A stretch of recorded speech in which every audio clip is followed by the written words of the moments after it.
I am joined today by a very unusual kind of friend, Holly Tucker. I actually can't believe I'm sitting here with you. I was this young executive, and it was unbelievable. But I definitely think I loved life, but maybe not in the way with gratitude in my heart. I'm going to go into the dark side a little bit. I suppose you never quite understand how much of your identity you have lost to something until Interesting. it's gone. I remember lying in my bed and Frank coming to me, and I have never done this in my life. I just said, I'm not getting up. I'm never getting up. And slowly, like a phoenix from the ashes, I sort of rose.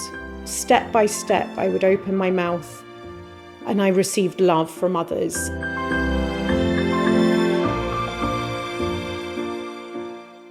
Thank you once again for joining me. I am joined today by a very unusual kind of friend because we have never met in person before. I'll tell you a bit about my guest in a minute, Holly Tucker. Holly hosted me on a podcast called Conversations of Inspiration, her podcast. And I connected so deeply. I have no idea what was happening, but I felt I was talking to an absolute friend from the minute we started talking, and shared things, so openly as if there was no recording happening. And that thing, for some reason, got so many people inspired. So I kept getting lots of very positive, very, very, very positive messages on social media. But every single one of those messages was always either starting or ending with how much people loved Holly. So they were sort of saying, oh my God, I love Holly so much. And now you're speaking there. It's amazing. This is like a very good thing.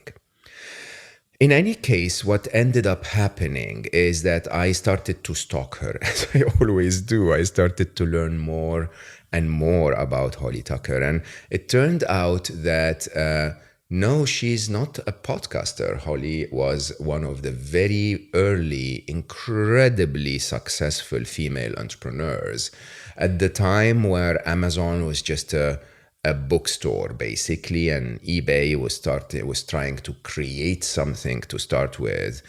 She came up with this idea to create something called Not on the High Street.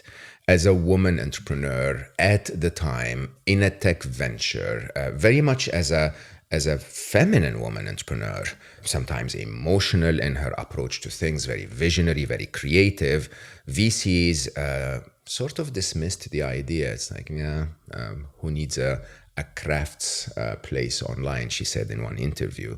And she became so successful, her company grew to be hundreds of millions of dollars worth. Very visionary, creating technology that actually didn't exist at the time at all.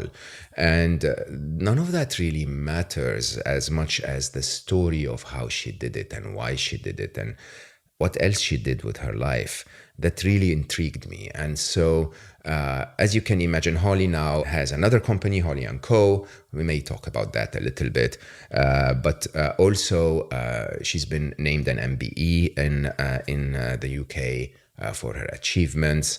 And I found, which, as you can imagine, will be a little more the topic of our conversation on Slo Mo today, that there is a very interesting part of each of us in Holly's story. So I hope to be able to bring that beautiful story of struggle and success and love and inspiration and drive to you today with my wonderful friend that I never met, Holly Tucker. So Holly, thank you so much for joining me.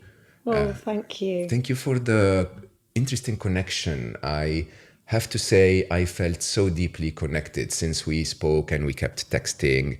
I felt we did something wonderful together. I totally agree. I mean, I actually can't believe I'm sitting here with you because since the moment I met you, Mo, you've been in my heart literally since the moment we connected. Yeah, I feel the same. Yeah. And I always think, what would Mo do? That's what I say. Okay. What would Mo do? Responsibility. Yeah, and it always makes me think deeper and think slower. And anyway, the entire small business community in the UK, you are now a pin-up for everybody. So we're very, very grateful for your wisdom that you brought us that day. And I feel exactly the same. I can't believe I'm sitting here. Yeah, it's overdue though. Yeah, we should have done that earlier. Absolutely. Yeah. I was just sharing with you how crazy my last couple of trips to the UK were. I mean, one of them was on the book tour, and it was horrendously grueling, which I didn't expect at all. I really didn't expect that kind of reception for That Little Voice in Your Head. Believe it or not, I actually did not want to publish it. And my publisher kept saying, it's really good. Like, people will like it. And I was like, nah, too technical. It's no, right.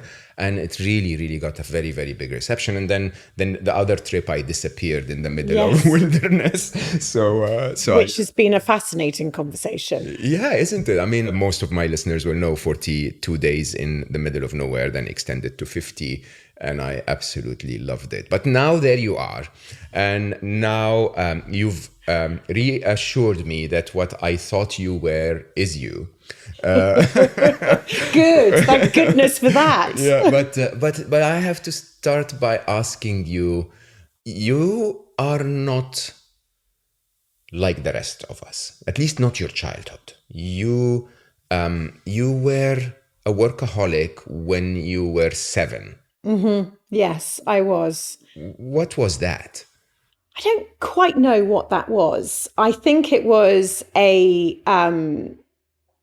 hunger for life. If I look back, I think it's something I've really reconnected with in my 40s, which is a sense of gratitude that I even exist. Mm-hmm. And I think I felt that. Now I look back, I think I felt that when I was younger, because I was nicknamed Holly Hurricane. Yes, I know. I wasn't going to bring that up unless you did. And my mum hates me saying that, because I think it can sound as if I was, all over the place and things. I think it was a zest for life. Mm. And so I was always ready for the next thing. I was excited about the next chapter life was going to give me, which always meant that I was dreaming about the future and the next step. So be it a 10-year-old desperate to go to work, desperate to earn money, a 14-year-old looking for a job out of the home, and my poor father would end up driving me. I ended up cleaning pubs when I was about 13, 14. Oh, man. And no, I loved it. I absolutely loved it. Oh, come on. I did. I loved it because I would put I just loved it. Dad would drive me. And I mean, he's such a better parent than I am, because I'm sure this is about 6 o'clock in the morning and he'd sit in his car in the pub car park. And I would then go in and I would clean the pub and things. And I would sometimes find some extra coins hidden places, and I would stash those away. And I absolutely loved it. And I had a real sense of pride that I was earning money. Yes. And Dad would drive me home, and then we would have breakfast and things. And so that has just always been the way I got, the first mobile phone that I got, I was incredibly happy with, and felt like I was now a woman in business, even though I didn't have a business, and it was a big brick, the Mercury 1-to-1, these huge phones. How did you get one of those? Oh, yes. I've still got the same number, which I'm just, No way. Yes, still have the same number. And so it was a zest, I think, for what was next to come. I always felt that life was quite enchanting. And so I was ready for the ride. And I think that has been, I think I lost myself probably, which maybe lots of people do, during your 20s and 30s and work and things like that. And everything became quite heavy. But I'm so happy to have rediscovered it. And I don't think I'll lose it again. 20s, a lot of people lose themselves, but they lose themselves to the party, to the drugs, to the drinking, to the exploration. You were working your backside off. Like, Yes, I mean I did party Mo very hard okay, as good. well. Good to know. Good to know. Don't get me wrong. There'll be some close friends that will be like, "Do you actually know Holly?" But because in those years, you would party hard. I was young. I celebrated my 18th birthday in an advertising office. I loved my job. I was a young account manager on Baker Street in London, and I felt fantastic. And I loved my independence. I would hate my son to treat me the way that I treated my parents, which was literally just to pack up my bags and go and get a flat and become this independent Holly. But that was really important to me because I think I had been desperate for that moment for many, many years prior. And it was an amazing experience. I was in London. I was working incredibly hard. As the junior, you get all the junior jobs. So I was working advertising. So I would get the staying up until midnight, putting the posters on the laminate boards ready for the pitch. But then I would be put up in a hotel to get there at 5 in the morning to set everything up. And I was always the one picking up the check for everybody's drink, even though I wasn't earning much. But I was coming out of the 80s. I was this, this young executive, and it was unbelievable. And I went into the first .com bubble, and I was in publishing in magazines. So I felt, I definitely, when I look back, can't actually believe. I think we all have this, don't we? I can't actually believe that's me. It's the chapters of your book, isn't it? That you just think, shocking. wow, was that who I was? But I definitely think I loved life, but maybe not in the way with gratitude in my heart in those points in time. Talk about that incredible father, honestly. I mean, Yeah. Yeah, I'm very, very lucky. I have two parents who have always sort of ridden with my roller coaster, sometimes to their detriment. Certainly I was a girl in a hurry. I got married very young. I got divorced very young. And expectedly. Exactly. How young were you? I was 21 and married at 21. Yeah, 21. But you see, my parents were married at 21 and 19. So I had this romantic viewpoint, and I really love loving someone. And so this was what I wanted. And sometimes you can make what you want happen. And that's maybe my entrepreneurial spirit coming out, if I see something. And so they rode with all of these roller coasters, absolutely, probably knowing that I was too young to get married, or knowing that, to go and start work at that young age would mean some consequences throughout my life. Or so they're both very, very supportive, and it's allowed me to be who I am. And they're still today. They've just moved nearer me to live. They're still together. And they're still together, 50 years married. And a great example of partnership, the ups and downs of partnership. And I think that that's always been an incredible lesson for me when going into work relationships or relationships in general, the companionship and the rolling with this roller coaster, the ups and downs of relationships. And so they've been, great examples. Would you mind, as much as you feel comfortable, telling me what the secret is? Because I'm working on a book called Finding Love, and the statistics don't look promising at all. Those 50-year marriages, I think, are going to be dinosaurs, really. In a very interesting way, I did a very quick math calculation of how many relationships, not marriages. So not all dates, not all seeing someone, not all boyfriend, girlfriend, boyfriend or girlfriend, not all relationships end up in marriage, and still half of relationships, of marriages end up in divorce. But if you do the math of all relationships, it's around 98.6% of all get-togethers break up, right? That's quite shocking. I can explain the math later. Yeah, but then there are those few beautiful stories that still, are inspirational. So what did they do? What did you think was their secret? I think their secret, and I actually think all of the relationships that I have held deep for many, many years. Mum used to always say, it's all about pluses and minuses, Holly.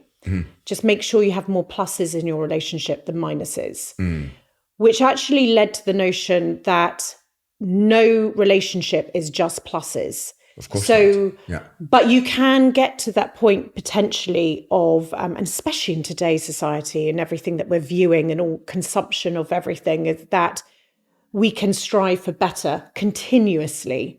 So there is always a choice, and there's always better. They can be taller, they can be funnier, do you know what I mean? We have choice continuously in our lives. In those days, you didn't have that choice. That's probably true. Right? Yeah. You actually had to work through your issues. Yeah. Potentially. Yeah. You had, you couldn't just get a divorce. You'd just come through war. Parents have just come through wars. So I think that the commitment to a relationship was real. Yeah. And I think potentially, certainly nowadays, and I'm looking at future generations, why would you go through the minuses?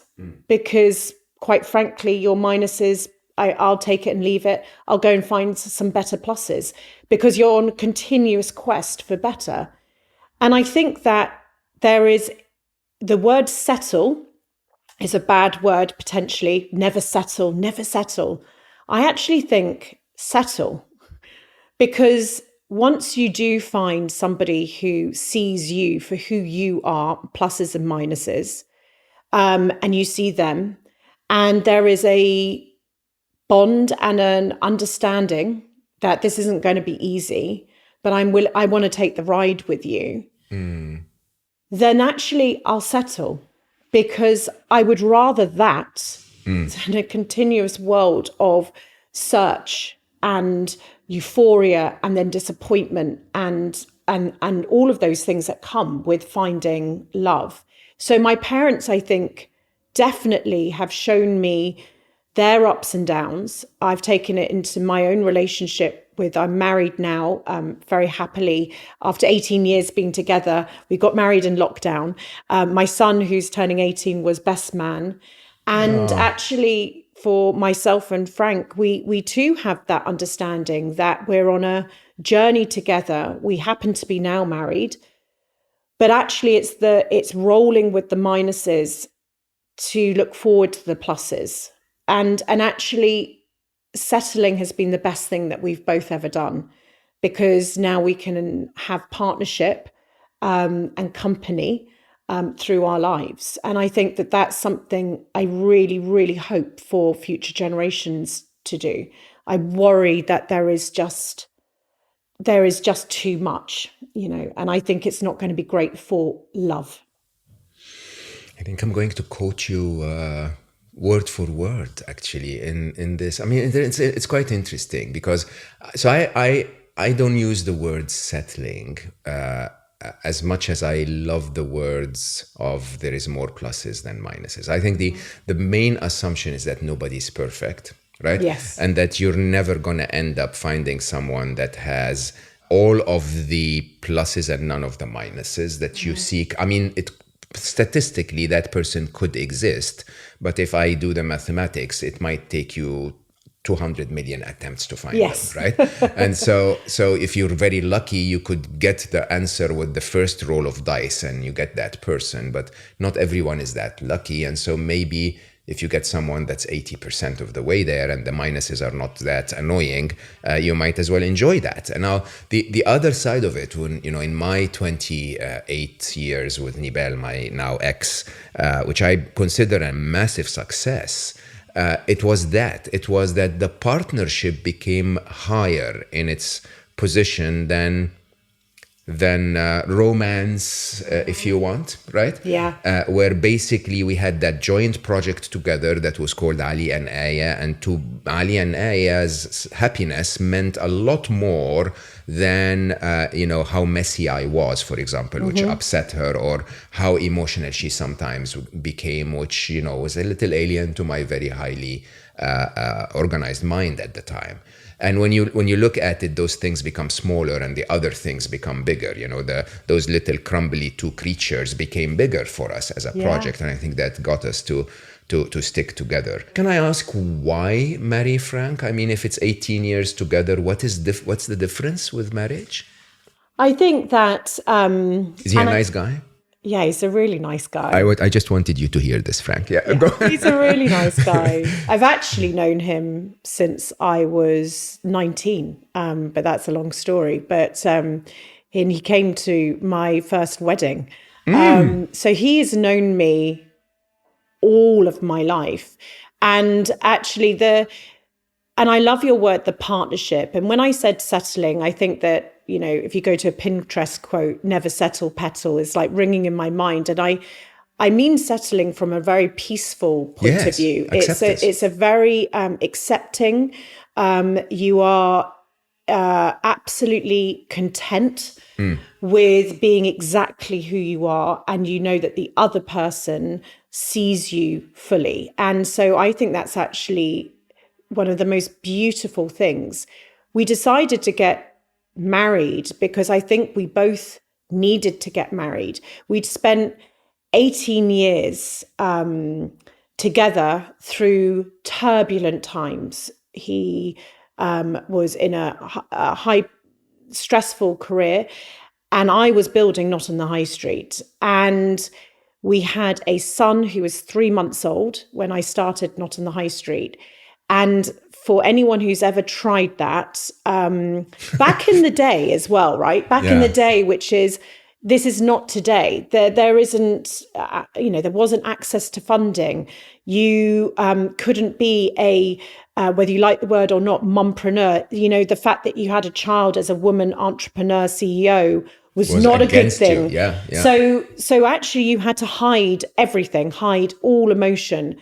And so actually it was an incredibly difficult period of our lives. Even though it was the most beautiful bringing up our son, it was fraught with, when the roller coaster was dipping, it was dipping low, very low, whether we would make it or not. And when it was high, it was fantastic. But it was endurance, it was endurance through this period of time. But actually every single time we would hit lows, we knew that the sun was going to rise again for our relationship. We just knew. And so when we decided to get married in lockdown, and he asked me, it was at a point in time where all the waters had calmed in our life. And it took 18 years to get there, my goodness. But we knew that that was what we both needed now. We needed to now celebrate. And we said it to each other in our speeches on our wedding day, that actually this is the best time to get married, because guess what? I know everything about you.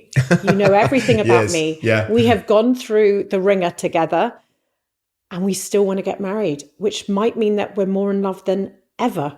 I believe that. And so this moment in time where we had 15 people, it was in that lockdown stage where you could just get married. We had 15 people, and that was it. That was all we were allowed. And it was the most intensely beautiful day of my life. Aww. My son spoke so eloquently, and we all just shared this bubble for that day, which was, so we managed to get there. We managed to get to a place where the adventure was just going to begin for the rest of our lives. And it was just amazing. But I think that's it, in all my relationships, I think that's that understanding. If you can get to that point, where it be a business relationship or a friendship, where you're ready to endure a long period of time with someone, so you get to the core of who you are. And if you can manage, luckily, to get to those places with a few people, I don't believe you can get to that with many people. I do think that you can only have true friends on one hand. And I always talk to people who seem to collect a lot of people, but who are your five? Who are your five that you can rely on that forever? Yeah. And so I feel very blessed that I've managed at 45 to find those people, I hope, forever. I think that's the most beautiful thing. That circle of trust, if you want, circle of support, Yes. is really probably one of the biggest reasons for happiness in the world. It's, statistically proven actually that those who live longer, who have happier lives, just have people that they can really, really connect to, much lower stress levels, even if life is stressful, but you just know that you can call and they will be there for Absolutely. you. I think makes Absolutely. a huge difference.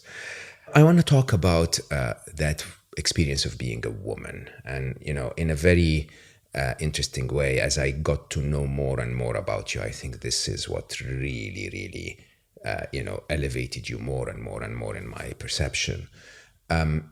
We don't live in a fair world, and I'll say that openly. I've been a very senior executive in very, very large companies, and despite of all the noise that is being made about, yes, we're now trying to empower women now, yes, we're trying to allow women to be entrepreneurs and leaders and CEOs and so on, it's not true. It's not really how it should be, and there are very few countries in the world, in Scandinavia maybe, that basically started to really be fair, where you don't actually feel the difference. But in the rest of the world, the UK included, even today, I tend to believe that a woman entrepreneur will have many more obstacles on the path than a man entrepreneur. A woman CEO will have to be a man in a way, sadly, to succeed. What was your experience and how did you overcome that? So I would just definitely agree. I suppose I was brought up, I was 28 years old when I started Not on the High Street. And very early on, we required investors because, my bank manager didn't know what an entrepreneur was, let alone a marketplace. Do you know what I mean? So we're talking a completely different landscape. As you said, at the time, Amazon sold books and eBay sold, you would get some socks from your grandmother. I remember that. And you would just put it on your bed and you Yeah. would just say Nan's socks and Yeah. you would try and get £1 for it or whatever it was. It was really a different day. And so I beautifully naively, walked into this quest to building a marketplace. And I didn't quite realize that being a woman meant anything, I hadn't looked at gender before, I suppose. I hadn't, I was younger and I'd been in all these different jobs, but I'd never really I worked in magazines and a wedding.com company and advertise. It was quite female actually. So it hadn't even occurred to me that a woman entrepreneur was quite unique until you go out into the big wide world. And actually, up until that point, when we were building it, I would try and bring on small businesses onto the platform, onto Not on the High Street. Now, bear in mind, nobody had ever sold on a marketplace before. They didn't even understand if they could sell on the internet. So we're talking about the days where they would ask if they needed a computer and printer to join notonthehighstreet.com. We always say .com, even then, because they didn't even understand what the site was. But we brought up the idea in a lot of female energy. So all the small businesses that we were bringing on were female. They happened to be. So it was very successful in my mind and in what we were going to do. The consumer was female. So I'm thinking, this is good. This is great. Yeah. Brilliant. Until you went out into the outside world, until you did business, I suppose. And business then became a very negative space for us as founders, myself and Sophie. I had a co-founder, Sophie, and we would go out into the big wide world and we would take our bags. And at the time, we had created personalized products. This was something that you would get a T-shirt with someone's face on it from up the high street where you put your photographs in. we were creating another whole realm of personalization where women could connect to the gifts that they were giving to the recipient. And that matters a lot for Beautiful. women. Yeah. So we would go to VC's tables with our bags and we would take out this T-shirt, which was a Stegosaurus T-shirt, but it was called Harriosaurus with this, I'm very grateful for that T-shirt. It built Not on the High Street. But we were trying to explain these things to male VCs. And we were practically, if I now look back at, laughed out of the room, patronized. If they could tap me on the head, they would have tapped me on the head. It was all about craft, two blonde women building a lifestyle business, craft business. We were told how their wives only did the shopping, so they wouldn't know. Did we really want to make a business out of this, or this is a bedroom, it's one for your home and just to work out for your bedroom? And no one was quite understanding. And I suppose, the story goes on because I stepped out of that business 17 years on. But that story, we did manage to get the funding and we did manage to get the loans and we did manage to do all of these things, potentially because we were like unicorns in our own way, because there were no other female founders out there. Potentially this was a good tick box exercise, even though it's a fantastic company. I do look back and think, did they have a quota? Did they need a female entrepreneur? Yeah, because there weren't any. On our board, we had one of the first female VCs in Europe. I mean, this is insane if you think about it. Actually, what I did need was only women sitting around a board table, but all I had was only men sitting around a board table. And so when bringing myself up as a business leader, I was learning the ropes. I don't have a degree. I am a dyslexic. I'm a woman. I was a mother. I was insecure.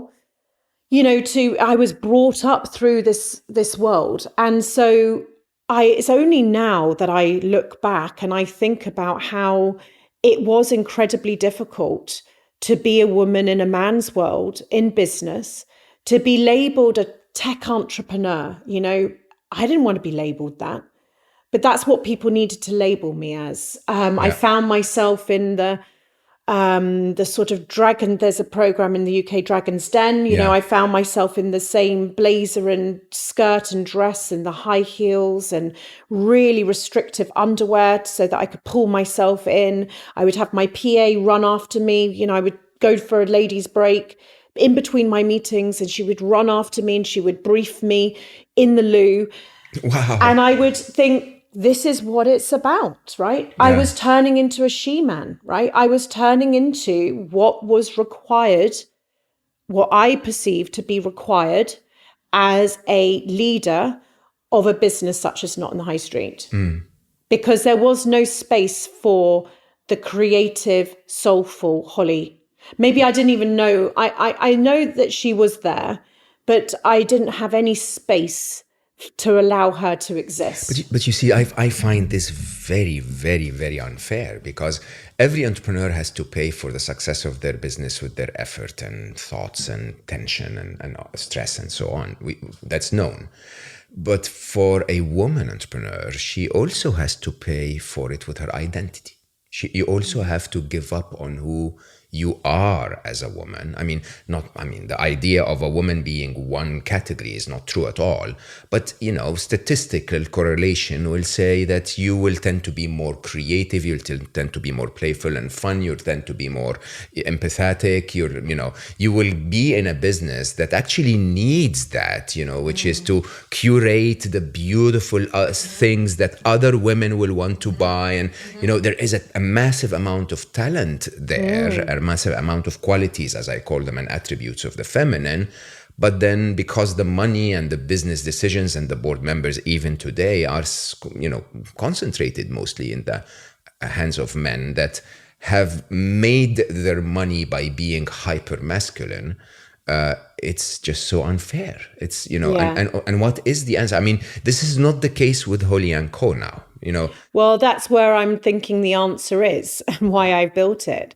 I look back to times where even negotiating what our wages should be as the entrepreneurs and the CEO and the founders, negotiating our wages, the childcare costs that we had to Exactly. endure, and our husbands had to, or our partners weren't, Frank left his job after 5 years and brought up Harry.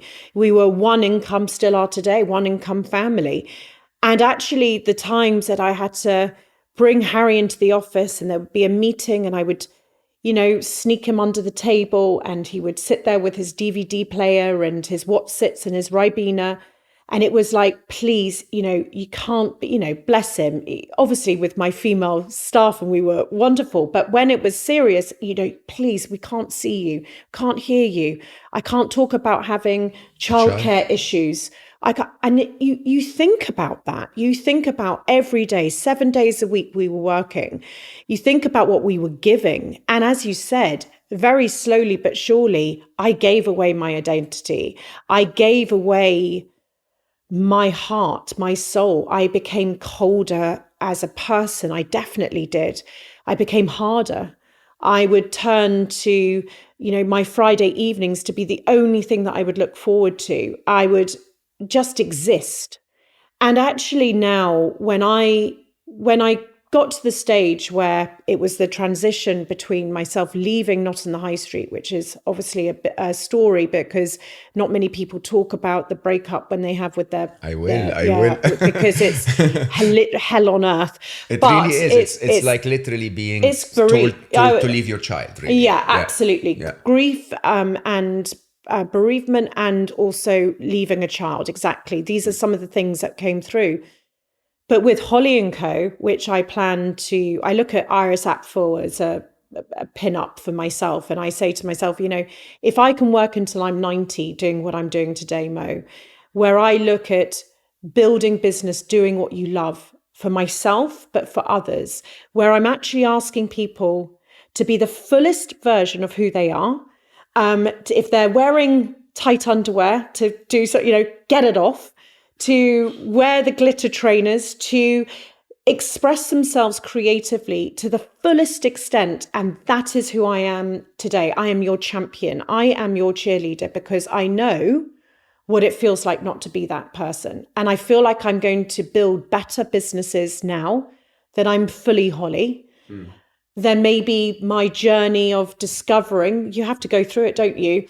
I was unexperienced with Not on the High Street. It was my first business baby. Yeah, you had and maybe I think I don't have another child, but maybe parents think they're going to do a better job with their second child. Yeah, no, you don't. You really don't care about them that much.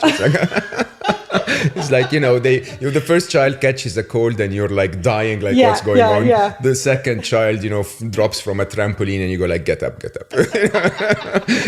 No, but, right, okay. But can I just say this? And I know it may sound controversial, but I have to say that our world with the finally successful movement of our queer community, the LGBTQ and so on, for people to acknowledge the fact that everyone has the right to be who they are.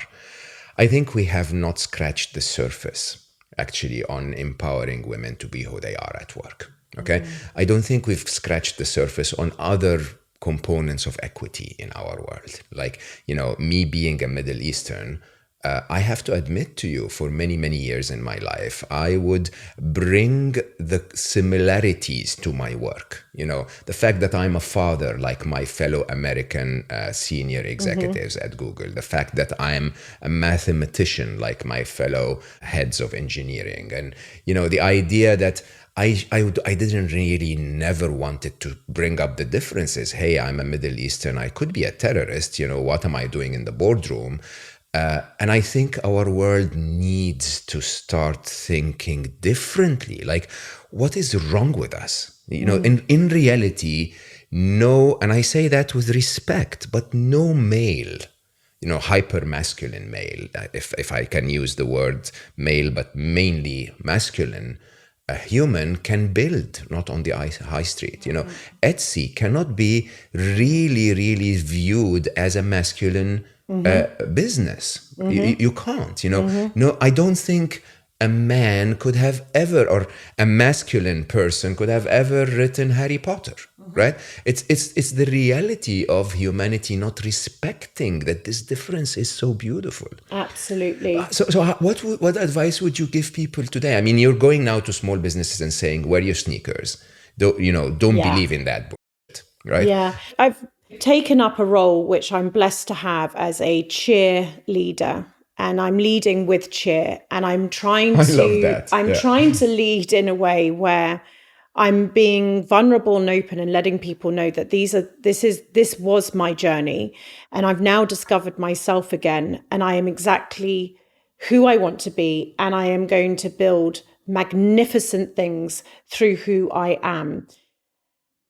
That I want this for everybody else, and that actually one of the things that I hope to do over the next 10, 20 years is cultivate a community where we see many more women building businesses. I think the shocking statistic is last year, out of every pound a VC invested, 99 pence went to male founders and 1 pence went to female founders. Now you think about the fact that just, generally where our world would be, and that's a whole other subject with female leadership. But also if you just think about the money, where the women are the CEOs of the household, they spend 80% of the disposable income. The fact that Not on the High Street grew was because we as women leaders connected with that person who was making those decisions. And actually, that is where I'm trying to build a group that will lead by example in solving some of our issues in society, or bringing joy to our spending, because women think differently. We think empathetically. I'm not saying men don't, but I'm just on this point. The feminine side empathetically has got to be. It's magnificent. It is in technicolor. I can't believe it's been untapped. And so it's been repressed. It's been repressed. And that, if I have a quest, is to make sure that it shines like it's never shone before. And that is one of the most, I from an entrepreneurial point of view, that's where my skin starts tingling as well, because it's incredible that this hasn't happened already. And there is unbelievableness due to come. And so that in my world, in the small business world, where I believe all trends and all creativity starts, that is the quest that I'm leading. And so it is there's a lot of personal stuff that goes on, though, to being that. You have to become comfortable with who you are. You have to embrace everything about yourself. And that's very, very difficult in our society as well. From the way that we look, the way that we feel people view us, to the fact that everything is really, the odds are stacked against us in everything. Money, anything, it's stacked against us. And so, but as far as I'm concerned, and it is, it's not sort of copping out here. I have 14,000 days left on this planet. So I can only do what I can do. But I'm now going to concentrate on that in every day. I think a lot of us can coast through and not make change. But I plan to make change. But I'm not going to change the world. But I am going to change it for a large group of people. And I think if we all had that attitude, especially women, and that we took each day very seriously to what we could do to make change. I think it's, and I'm going to try and do that. I think it's going to be quite a bright future. I cannot tell you how much this last sentence inspires me, actually. There is an interesting research. There are lots of interesting research around the cycles of our life. And it seems that one of the things that we have to go through in life is set in time. You have to, finish school and then work and then do this. And I mean, one of the very interesting TED Talks I watched once, it's an old one, maybe 5-6 years ago, is about this person that says, look, there is a retirement age and you're supposed to work really hard until the retirement age and then spend the rest of your life on holiday. When you really are not really enjoying the holidays, when all of your experience now is really much more valuable for the work that you do. Yes. And I don't want to retire at 65, he said. So he basically started to say, maybe we can cut it differently. Maybe I can work for 6 years and then take a year off, and then work for 6 years and then take a year off. And as I hear you talk about this, I realize that one of the things that's never been discussed is that the biological cycle of a woman and, maternity and really, really the beautiful life-giving, life-nurturing abilities that a woman has may actually delay her earlier years a little bit. Something that I think society really needs to change about, but I'm not a dreamer, so I'm expecting that society will continue to pretend that they're changing it, right? But then there is that interesting bit when your son is now 18, when life has settled, and there is that beauty of, I know so much, and I know it as a woman, and I can dress the way I want, and I'm confident, and and I know myself, and I know what I can bring, and I'm going to make that my target. That's so beautiful. That's probably very needed and rarely existing, actually. Let me interrupt this podcast for a minute to tell you about my latest initiative, unstressable.com. Unstressable is a members community based on my book with my co-author Alice Law, which will come out in 2023. Members of Unstressable get a library of training materials, daily tools to manage their stress, a free monthly webinar where you can ask your questions, guest expert talks about relevant topics, and the best of all, a members community where you can talk to other like-minded people to learn tips and tricks about how to manage your stress better. Being one of my beloved listeners on Slo Mo, the first 50 that will sign up for unstressable.com this week will get a 2-month free membership. Use the code SLOWISGOOD when you sign up to get your free gift. Remember, this gift is only for the first 50 who sign up. So do it fast. Go to unstressable.com, join our community, and learn how to lead a stress-free life. I cannot wait to see you there, because living stressed is not living.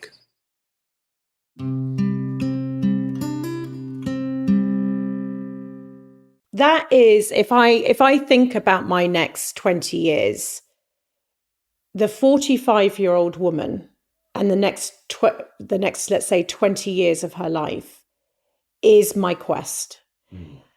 I think she's ignored, she's invisible, and yet she's probably the most powerful that she's ever been, and she doesn't realize it.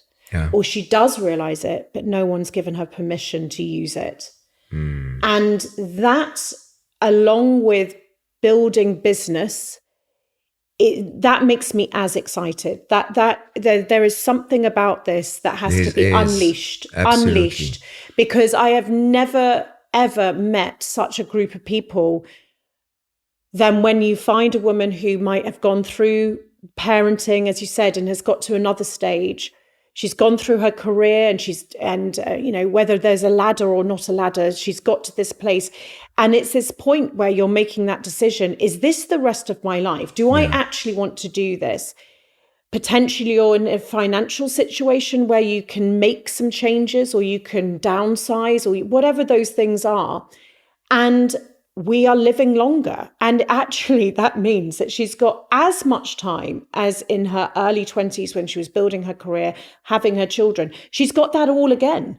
I love this idea. Now, imagine if you said to someone, there needs to be almost a word created for this period of time, because far from retiring, I mean, I can't think of anything worse than retiring. Why would you do that? Why would you, I'm sure, you've said so many times, involve everything that you love right now. What are you waiting for? But actually, for this woman that I picture, she's got like 30 years on. What can she do with 30 years? And she knows everything more. She has all the war scars. She has every battle scar. She has every, knowledge. She also knows she's going to become a better person during these years. She's got that wisdom. She knows she's going to change. But it's an amazing power that we haven't tapped into. I absolutely agree. And I don't think the number 45 is the number. I think it's the cycle. It's that it is the cycle.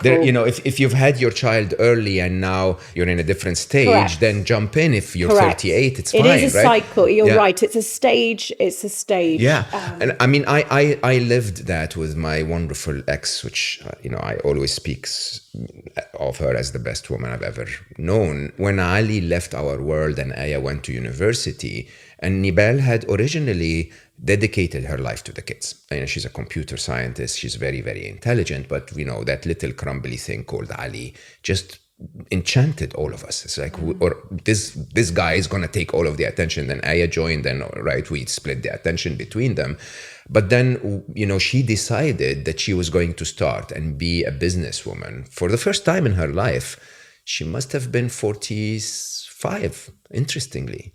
Extremely successful, magnificent business in a very difficult environment. She started a fitness business for women only, which turned out to be quite interesting, even for women that, were very open in society in general. They just wanted to have that space to hide when they're working out. And basically in Dubai, which is not a very small business friendly environment, especially if you're not from the local community.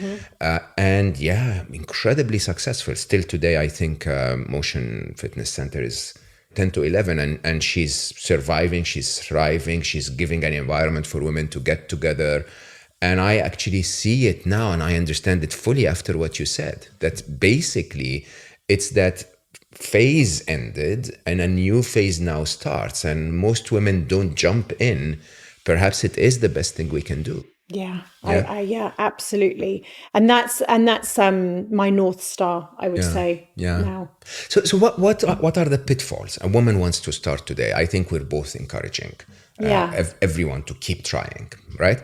What are the pitfalls? What are your top tips about starting a successful business? I think, number one is nothing to do with business, but to do with self, because there's all these labels out there that we're sort of given, and I'm asked to speak on panels about the imposter syndrome, and I do believe it's there, absolutely, and all of it is real, don't get me wrong, but actually the relationship you have with yourself. So things such as understanding your mortality, understanding your space and whether you want to live with gratitude, understanding whether you want to build a business, for instance, that's going to pay for all of the holidays in your life, or do you want to have Necker Island? Like understanding who you are. And it's why actually I do think that there is a magnificent opportunity for those who are at that new phase to start businesses, because I think those answers are quicker to come by than maybe when you're younger as well. I think to get a grounding of who you are and what you want this to be, I think a lot of people jump into things without actually understanding the end. And so we don't, I love that. It's like sliding doors. Yeah. Do I turn right or left? Once you turn right, you can never turn left, ever. So if you go to get investment with VCs, you're not going to retire in your business. You need to understand that. So I think there's a lot of preparation that needs to be done within self before you start this. The next is definitely to find your passion and to your passion. So yes, there are gaps in the market, okay? And yes, there are things that can be done better, but that could be someone else's job. Love that you said that. Just because you see it does not mean you need to do it. Yeah. Now, tell that to 30-year-old Holly, I would have wanted to do it. But actually, it's, I speak to a lot of people, one lady who's highly successful, and she saw that there was a need to teach students a certain thing. This wasn't her domain. She saw it and she thought she was going to go and do it. And actually, I tried to stop her, and I think she did not pursue it, which is that wasn't her passion. That wasn't what made the business her. And I always think about this idea of having a diamond. And the quest is to find your diamond, actually who you are. For me, it's a small business cheerleader. Who would have thought that? I'm obsessed with what they make, their products, the people that they are, the creativity that they bring. That's me. That's going to be on my gravestone. So I think that, in more than 14,000. Yes. Let's hope. So the idea is, what's on your gravestone? What's your diamond? What will you be known about? And then the idea is to shine it, mine it, cultivate it, allow other people to see it, because that is ultimately the USP. There is a USP, of course, of your company and what you're creating and everything you're doing, but the true USP is you. Yeah. And I think that is what women can do. We can harness something quite magical, creative, soulful, empathetic, compassionate. We can bring good into the world. Holly & Co.'s just become a B Corp. One of my, it's so inherently important that my company makes difference in the world, not just for shining a light on people, but that the capital behind our business does good.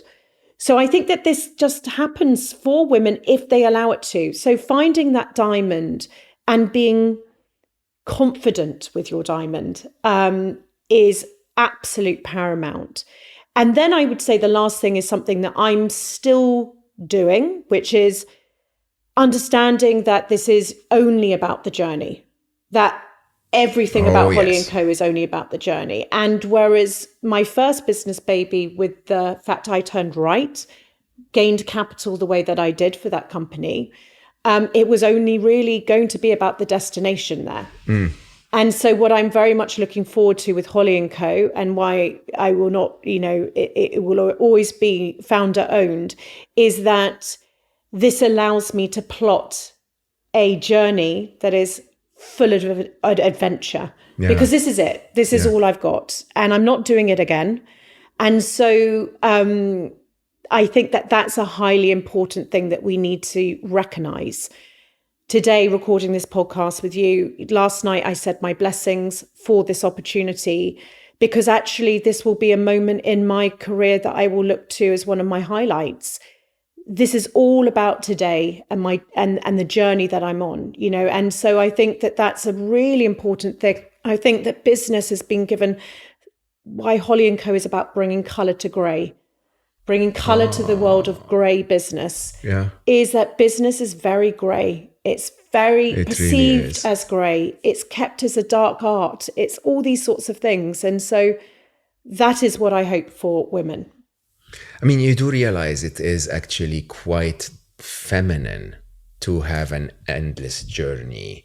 That idea of a destination, a target, the target orientation is a very masculine quality. It's like, I don't care how to get there, but we're going from here to here, right? Yes. The feminine doesn't think that way. The feminine says, we're going to go and flow with life, and we may go from here to here or a little bit differently there, but it's that journey that matters. It's that flow.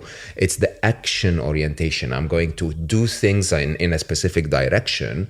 And, and I don't really want to achieve a certain point where I exit and sell it and make the money. And then, what do I do with the money? The masculine never thinks about that. It's like, do we really need that? But anyway.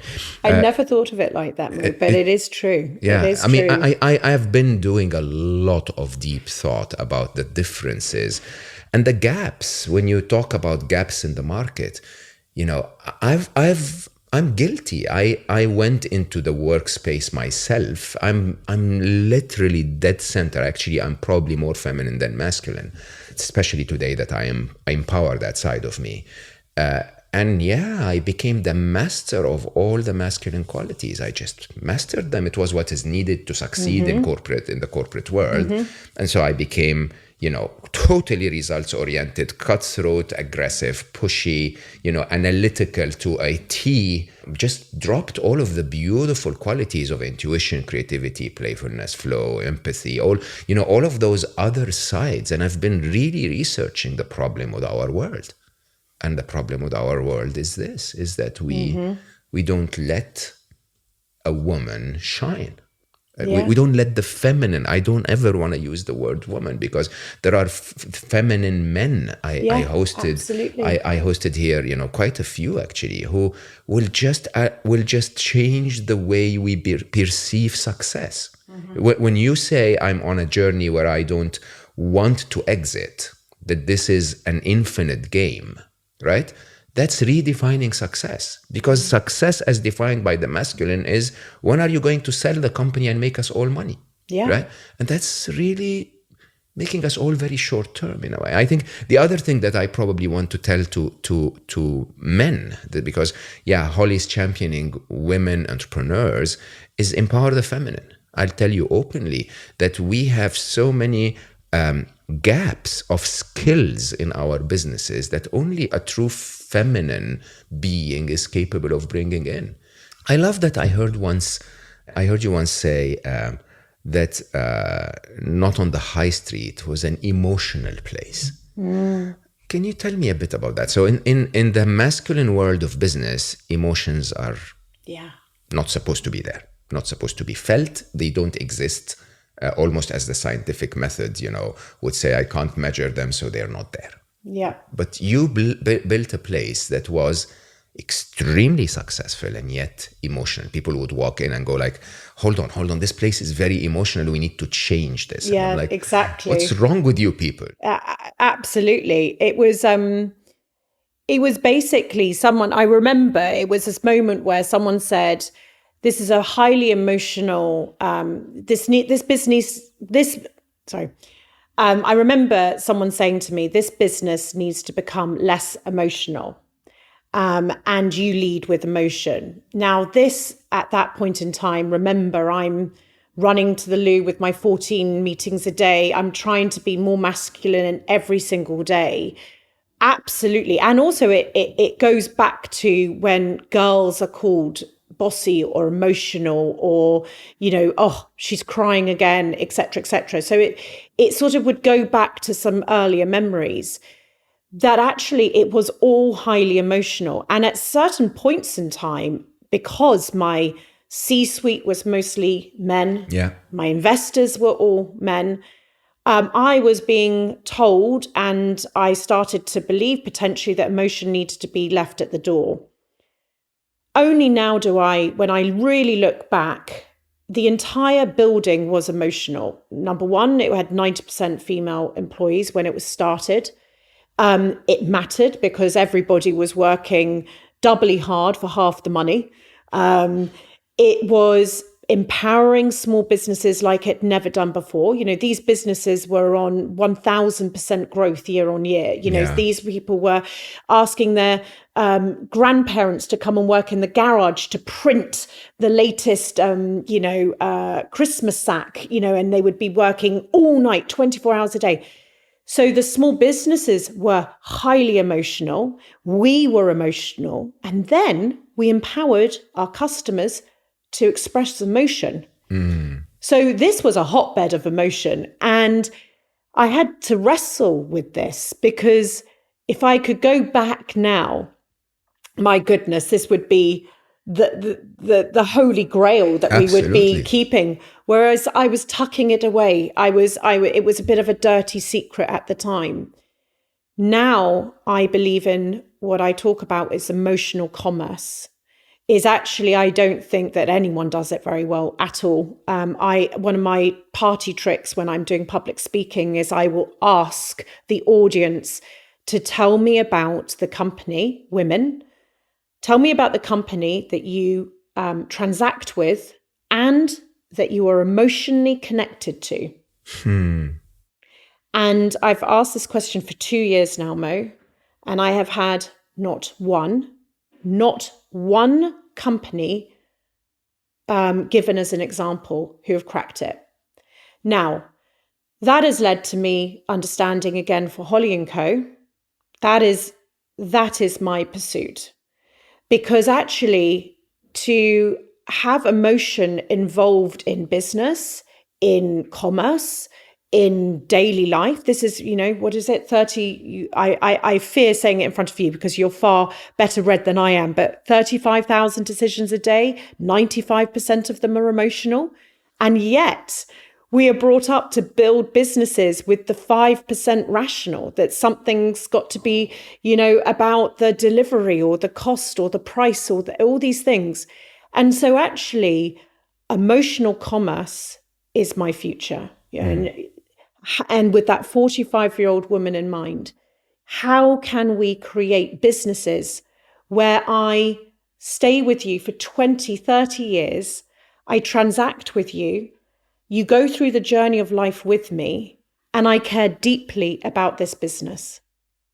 Can we love a business that we consume from, but love it, not like it, not think it's the coolest thing with the newest trend? Not be satisfied as consumers. No. Yeah. Love it. Yeah. And that, for me, is a goal, I would say, for Holly Tucker. You'll be amazed. I mean, in my later years in the corporate world, and most of my, I was a very successful business person.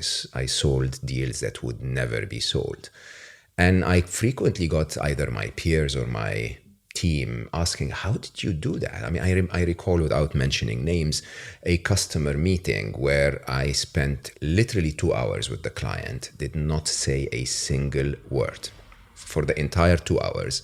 And in the last 4 minutes, I said, okay, so in favor of time, if, maybe just to see where we stand, if I offered you A, B, and C with the conditions of X, Y, and Z, would you be interested? And they said, where do we sign? Right? And it was a multi-billion-dollar deal. And honestly, in my view, every business decision is emotional. Even those striped suit, grim guys, crossing their arms. Yeah, their emotion might be ego. Their emotion might be fear. It might be envy of the other guy. And if you figure out the emotion, you figure out the deal. It's as simple as that, right? Now, the problem is we have so many negative emotions in business. Can we get the positive ones? Can I go to my favorite cafe? And that's absolutely true, by the way, for my top cafes around the world, is I go because I love the barista. I love that person. And when they see me, they greet me, and they may never not remember my name, but they'll say, "Hey, where have you been? Why are you not coming?" Right? And it's that beautiful connection that I think humans are missing out on in so many ways. Yeah. I'm going to go into the dark side a little bit. So we all know, by the way, even though we don't know it at the time, I know every business you start, you're eventually not going to run it. Right? And that experience of something that you are sort of giving up on, your baby that you started and then you give up on it. I'll say openly, was the experience that killed my dad. And I speak about this. We were recording yesterday for a membership site that I'm building with Alice, my co-author, on the next book about stress. And the reality is that the reason why I'm such a fighter against unhappiness is because I realized that my dad, when something that he built all his life, a business that was becoming very successful, when he was asked to let it go, he was, obsessing about that idea of they never appreciated me. And that stress basically led him to a heart attack. And I know that you went through that stage as well when you left or had to leave, not on the high street, as a CEO. You call it grief. Can you tell me a bit about that? Yeah. It's something that we don't speak a lot about. As I mentioned before, we made a decision because we had no choice in this decision. I have to also think back to that. We had to turn right. We had to gain funding. We were the third marketplace in the world. This is crazy stuff. If I'd ever thought that, we never would have done it. So we had turned right. And so there was going to be inevitability in the decisions that we had made. But there were circumstances that basically meant that my journey was going to be over, running Not on the High Street. And I suppose you never quite understand how much of your identity you have lost to something until interesting. it's gone. Because what I realized after 24 hours is that I was no one, that I had given everything, that I had not had a second child. I love children. I think I would fill a house of children if I could, but I hadn't had a second child. I didn't have anything to fall back on. What is a hobby? I didn't even know what the seasons were. I didn't know nature. I had missed all of these things because I had been brought into this world of entrepreneurism. I'd never experienced it before. I'd been sucked up. I loved it. But I'd also been conditioned into becoming somebody that was, I think a great female attribute is trying to make everybody happy. And, it's something, but also if you have investors, you're continuously trying to make somebody happy. You already have the imposter syndrome. So you have to prove that you can do this as much as a man could do this. I love how open you are about those things happening inside us. Literally that is all I did. I was on a pursuit. And don't give me a pursuit because I will win it, because that's what, that's what we do, right? Yeah. That's what we do. Yeah. So on the other side, I was no one. I remember lying in my bed and Frank coming to me, and I have never done this in my life. I just said, I'm not getting up. Leave me. I'm never getting up. And he'd never even witnessed me. I was hollow inside. I didn't understand my position in life anymore. And so at that point in time, I realized that, it took me actually a very long time. I had a few close people around me who bolstered me up on my bad days, but I didn't know why I should exist really anymore. And so I was nothing, and I didn't have any worthiness. I didn't have a reason to speak. I couldn't be seen out in public, even though I was at the time needing to maybe keep up a facade, which was incredibly difficult when inside. I can't act. I'm open. So it was a very, very difficult period of my life. I received counselling. I would say I probably broke down at that point.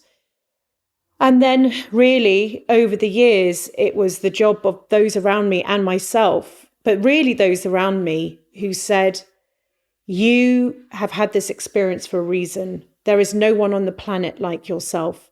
And you have got a reason. You have to do it again. You have to take everything you know and help people. And but what would I know? How would I know? I'm a complete failure. All these sort of things. But they basically pushed me to saying that I should have a voice.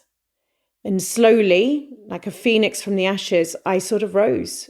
Step by step, I would open my mouth and I received love from others and I built myself back up. But that has been a 7-year journey to the lady you see here today. But it makes me emotional to think back to her because, it was some of the darkest days of my life. Well, I love the lady that I see here today. I also love the one that was emotional, the one that was broken. I think every one of us goes through this. I think we deny it. But everyone with passion gets to the point where they lose orientation. You just give it all, right? And then you one day you lose it because it's impermanence is the reality of life, huh? Not just in entrepreneurship. And suddenly you go like, so who am I without what I wake up every morning to do? And I think the way you said it so beautiful, because I think the stages of handling this is almost like grief, really. But there is a space that needs to be given of, yeah, look, it's going to take me time to get up. So please allow me time to get Yeah. up. But then I think what happens is, for most of us who have seen this happen to a loved one or who have gone through it themselves, we realize that we always get up. There is always a point where you go like, okay, tired of staying idle now. There are other things bubbling inside me. And the truth is, for every single one of us, we stand for something. And it's just the question of what you said, finding that thing that basically gets you to go like, okay, was fun, that thing that I did a year ago, but what was it? I'm so interested in what I'm doing now. I mean, this podcast is an example of that. We were talking before we started about how meticulous I am with setting the cameras myself, and, the audio, and, being the production beauty like type. I don't know what even the titles are. And I don't even know why I do it, but I just love this thing. I love it so much. And, I'm willing to give it so much of me. And I have no idea why I do it. And I never had any idea in my mind that this would be my life. And it's quite interesting that you speak about that openly and so beautifully in your so unconventional form of a book, Do What You Love, Love What You Do. If you were to give one tip about how people can overcome the fear or the depression or the anxiety of not being who they are, and just open to the idea of doing what they love and loving what they do, what would that be? I think it would go back to, it was when I found out I was 40, and I love efficiency, and I'm obsessed with efficiency. Do you really? I do. And organization and things. And so I really wanted to know about my existence and how long I had left, because it really comforted me to know then I can divide this all up and do what I need to do. And I've got some quests and things like that. And I think that understanding that mortality, and, understanding that, potentially tomorrow could be my last day. Can my family know that I was at the happiest that I've ever been? Yes, they can. And I tell them a lot. If I do go, you do know I'm really, really happy. That's such a beautiful practice. So that would be my advice, because ultimately we are all going to leave this planet in different stages at different times. It doesn't make sense for me that you would then spend it unhappy. It doesn't make sense for me that the world wouldn't see your diamond. That doesn't compute. And actually, I think that that's my obsession. Is I love finding people's diamonds, and from a distance or near, helping them shine it themselves, and if I can do anything as well. So that is my tip, which is we are only here for a moment in time, and that you are absolutely a diamond waiting to be discovered. And so what are you waiting for? And so that I suppose would be, and why my book was very special for me to write, Do What You Love, Love What You Do. I'm a dyslexic, been always told I couldn't write, was always told very, very fearful of the written word. And potentially that was it was during lockdown, some of the best moments of my existence was being able to actually write, but my heart was highly engaged. Yeah, I know exactly what you mean. I'm actually quite emotional when you said that, because everyone knows that the thing I love most in life is my daughter Aya, and we had that code between us. Actually, I never had that with Ali, but only with Aya. Because Aya is truly a diamond. Like, she is such a diamond, so talented, so different.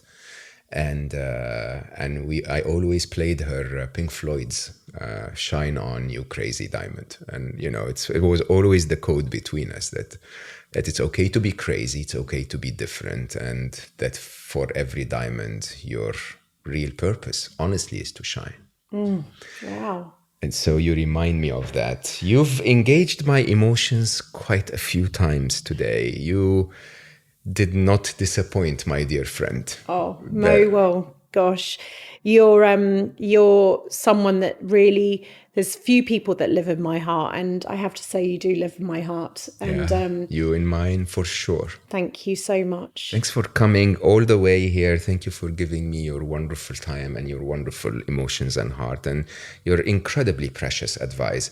I will openly say in front of thousands, tens of thousands, hundreds of thousands of people that I will support what you want to do. We want to enable that community to be themselves, to shine. We want women to take charge, honestly.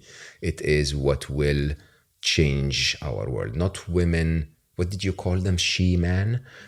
We want the feminine to shine. I think that truly would make our world a lot better. It's been repressed for ever, really. And I think it's time for it to come out. Thank you. Thank you, Mo. Thank you.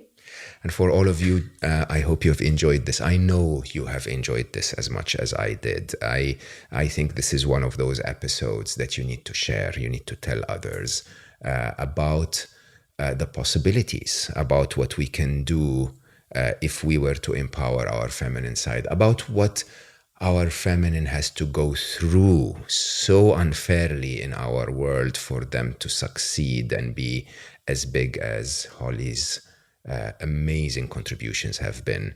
I also would ask you to really maybe sit in silence for a few minutes now to consider your feminine side, to consider what of you has not been fully expressed, what of you has been pushed away because society is telling you it's not supposed to be that way. But most importantly, find that passion, the diamond that you are, and polish it and put it out there, because I think we all need every single diamond for our world to have a bit more light in it. So do the stuff that you do on social media, subscribe and like and share and rate the podcast 5 stars, please. But tell people what you learned today. And I'm very grateful that you gave us this amount of your time. And hopefully you won't regret that you slowed down a little bit with us for this conversation, because you know what I believe. It doesn't matter how busy you are today. There's always a tiny bit of time to slow down. I love you all for listening, and I will see you next time.